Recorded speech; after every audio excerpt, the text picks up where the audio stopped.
Why do you feel the UK Youth Parliament's House of Commons sitting is an important event of the year?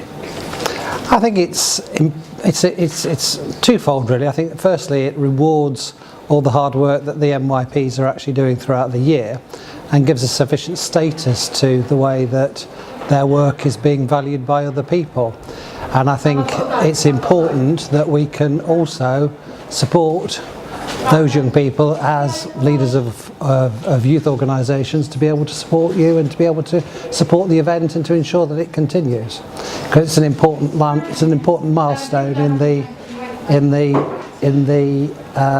calendar of events. What do you think is the next step in giving young people more political power, more engagement in politics in general as well? You see, I think UK Youth Parliament is really important as a sort of like figurehead in terms of the ultimate engagement at the national level.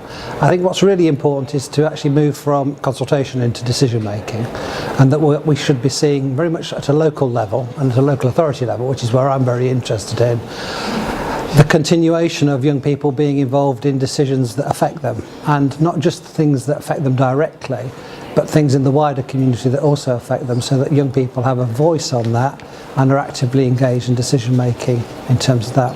For example, ensuring that, you know, that when people are setting budgets, that the things that young people want to see have continue, that their voice is heard alongside other parts of the community as well. What do you feel was the highlight of today? I think the highlight, I mean, it sounds a bit trite, but it's really important for when you come in through the doors to see the variety of different people that are actually involved in the event.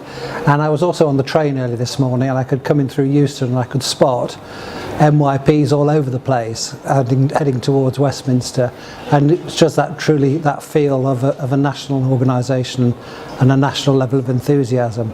So that's the highlight. It's always reminding us that young people bring enthusiasm to activities such as this.